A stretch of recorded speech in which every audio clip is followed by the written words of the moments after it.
स्पोर्चा आपी और रहान बे को कहती हैं, या तो आप बहुत बहादुर हैं या फिर आप मुझ पर बहुत भरोसा करते हैं। और हान बे सोचें कि अगर मैं हमारे मंसूबे पर अमल ना करती और मैसारोस के साथ साथ आपका और हेक्टर का भी काम तमाम कर देती। और हान बे पहले तो कुछ नहीं बोलते। फिलावियुस भाई कहते हैं, ये बुरा ख्याल नहीं है शहजादी। फिर और हान बे कहते हैं, मगर जिसने अपनी उन लूमड़ियों को भगाने में सरफ की हो वो अनखों से खयानत पहचान लेता है। और हान बे मजीद कहते हैं, फ्लावियुस अब भी हमारे दुश्मन हैं, लेकिन मैं ये बात जानता हूँ कि आप दोनों गद्दार नहीं हैं।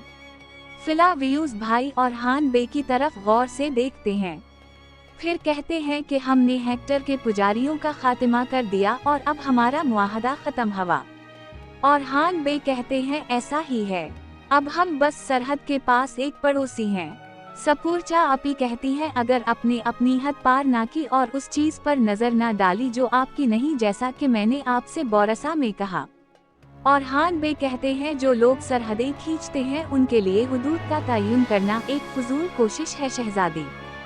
फ्लावियुस भाई कहते हैं, जब तक मेरी रियासत आपके साथ दोबारा जंग नहीं चाहेगी तब तक हम जंग नहीं करेंगे, लेकिन जान ले कि मैं बेसब्री से इस दिन का इंतजार कर रहा हूँ।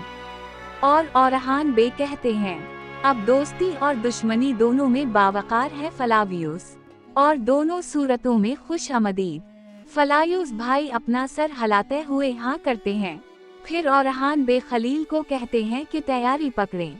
और हान बे स्पोर्चा आपी को कहते हैं कि कल मैं कबीले में एक बड़ी दावत करूंगा, और चूंकि हम सरहदी पड़ोसी हैं तो कल अब दोनों मेरे मेहमान बनिएगा। ये सब गंजी चरील का छोटा सिपाही देख रहा होता है, साथ ही मैसनी खातून भी वहाँ पर मौजूद होती हैं।